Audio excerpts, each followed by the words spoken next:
Kabalbas, makulimlim ang panahon, malamig, masarap humigop ng sabaw.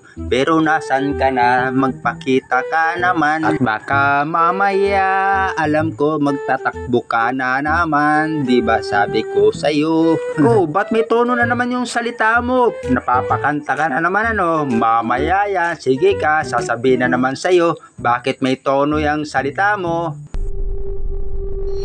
Welcome po sa mga kakaibang pagkain ni Kabalbas Vlogs TV. So weird. Kunwari, hindi nagmamadali o diba, padahan-dahan na naman ang lakad niya. Alam niyo naman si Kabalbas, bumagal lang ang kilos mula noon nang iniwan siya. So weird. Paano ba naman, napakatuling niya noon. Diba, sabi sa'yo, hinay-hinay lang, huwag masyadong matulin, baka pagka natinik ay malalim. At syempre, yun ang nangyari. Pero okay lang yun, move on na rin tayo. Diba, sabi nga ni Richard Villario, shoutout pala sa'yo Richard, kamusta ang business natin? Alam ko driver ka na daw ngayon, yun ang balita ko. Kaya lagi mag-iingat sa pagmamaneho, diba? So weird. Yun lang. Kabalbas, andyan ka pa rin, ang tagal-tagal mo naman, naiinip na kami. Ano bang ating kukunin ngayon for our videos for today? Diba nasabi mo pala yung kahapon? Hulaan nyo pala kasi diba nabanggit niya na yun, diba sabi niya pa nga ay wala nang thrill kasi nasabi niya na nga kung ano yung kukunin niya kasi nga uulan yung kahapon. Ayun na nga, nagmamadali na nga si Kabalbas. Ang galing-galing pala ni Kabalbas tumakbo, no? Parang si $6 million man lang. So weird. Oy, pakita mo ulit sa amin yung anong kinukuha mo dyan. Pambihira talaga si Kabalbas, lagi na lang sinusolo kapag mayroong kinukuha. Siyempre may clue tayo dyan sa kinukuha niya na yan. Dahil alam niyo naman, nabanggit niya nga yung kahapon. Siyempre, hindi natin malilimutan yon. Ito, papakita nga na lang natin, yan, diba mga Kabalbas? Napakasarap yan. Ilagay doon sa bilog-bilog na maliliit na hindi dapat banggitin ang pangalan. At doon din sa kabuti, masarap yan. Pwede din niya sa mais na puti, yung ginadgad. Yun ang nga sabi sa akin dati na pwede daw lutuin yung ganon. Lagyan ng ganyan at talbos nga ng ampalaya. So weird. Kaya kumakain din ba kayo ng purong ganito? Malalaman natin yan mamaya pag niluto na yan ni Kabalbas. Masarap din pala ito ihalo sa noodles. So diba, lalo na kapag maulan, masarap talaga ang umigong sabaw. At yun nga, kinukuha na talaga maramihan, nagmamadali dahil alam niyo naman, uulan na naman at malakas na naman yung hangin at nagmamadali na naman yun malamang si Kabalbas. Oy Kabalbas, ayan na, uwi ka na ba't bumalik ka na naman? Pambihira, nagdududa si Kabalbas. Akala niya kasi pakwan yung kinukuha niya, buti na lang at pinuntahan niya ulit at naghahanap siya ng bunga na katunayan na talagang ampalaya yung kinukuha niya. Buti ngayon na nga lang mga Kabalbas, may nakita siyang bunga ng ampalaya pero hindi na siya pwede makuha dahil sobrang dilaw na, hindi na mapapakinabangan. Ayan na, umuwi na si Kabalbas at ilulutuin na namin yung kanyang nakuha ang talbos nga ng ampalaya. Ayan, dami-dami yan. Sarap-sarap siguro yan pag naluto yan. Kaya bilisan mo na magluto. Kinuha niya pa muna pala yung for our videos for today bago siya magsaing. Ang galing talaga ngayon dumiskarte ni Kabalbas. Hindi tulad dati-rate, inuuna niya muna yung pagluluto ng mahiwagang sinaing sa kanyang mahiwagang kahuli. At yun, umusok na nga yung kanyang pinapaypayan at malapit niya ng isa lang ang mahiwagang kaldero na ubod ng kinis. So weird.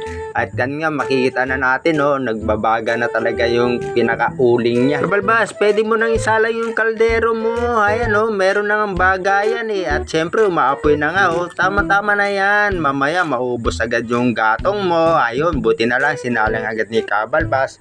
Siguro si Kabalbas naririnig minsan yung ating mga sinasabi, So weird, yun lang. At yan nga, naisalang na. Papakita niya syempre yung usok na pumapailang lang sa taas-taasan hanggang yero. Si Kabalbas talaga, diba? Naabutan na ng ulan, buti na lang nasa loob na nga ng munting dampa bago bumuhos nga ang ulan. Napakahusay na rin ngayon tumansya ni Kabalbas sa panahon alam niya na rin ang ulan hindi at nakikita na natin na kumukulo na nga yung mahiwagang sinaing sa kanyang super kahulin. At syempre yun, inaayos na yung talbos nga ng ampalaya. Siguro masarap ang ilalagay niya dyan mamaya sa hulaan natin, kabuti, o yung bilog-bilog. Basta malalaman natin, noodles. Siyempre, pwede rin yun. Kasi masarap nga naman ang talaga ang sabaw, lalo-lalo na malamig ang panahon, maulan, makulimlim at umaambon. Uy, kabalbas, ano ka ba? Maulan na nga, tas umaambon pa. Pambira talaga. So weird. Yun lang.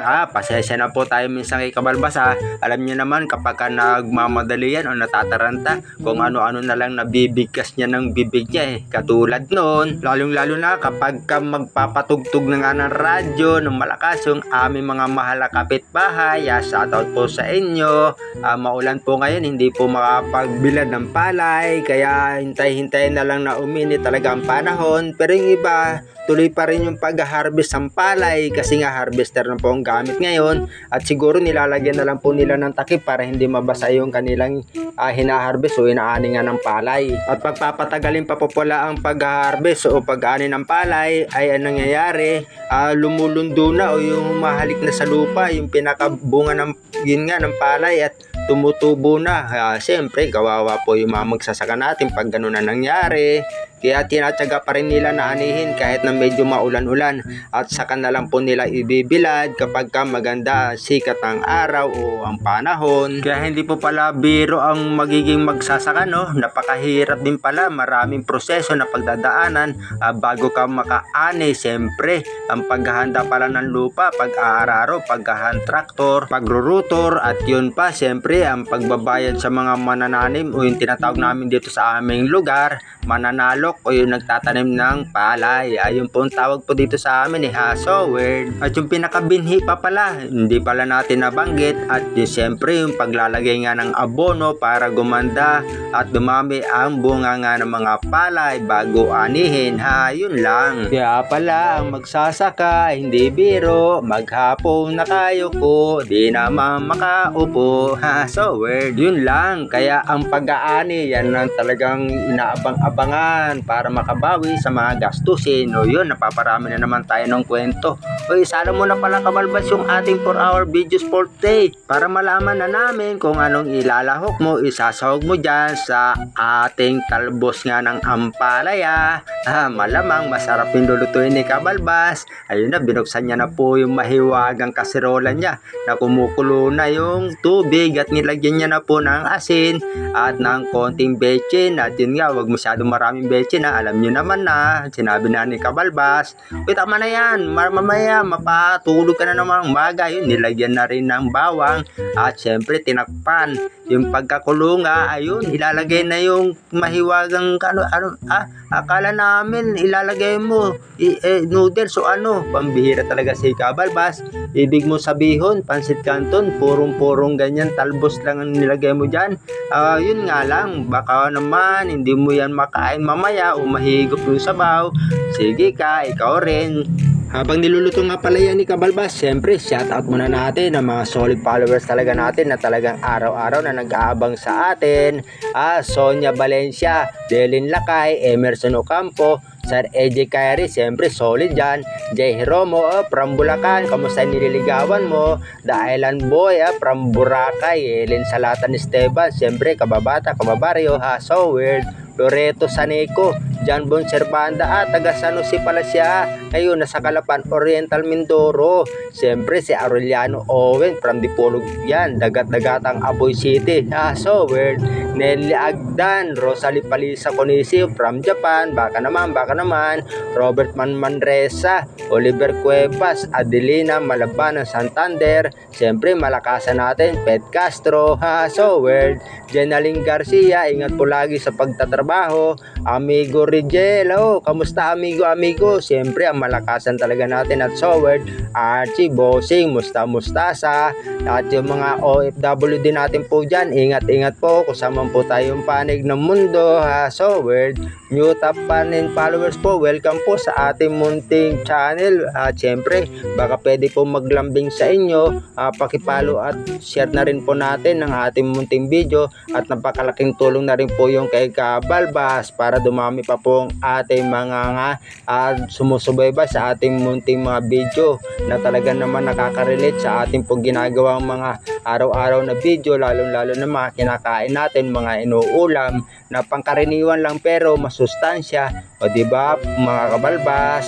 At syempre ito, kain na po tayo at kanina pa po pala tayo sumusubo, hindi na natin naalala mga alok at yun nga, mabilis na naman ang bunganga ni Makibao. Hehe, so weirdo, hindi si Makibao yan ha, si Kabalbas yan.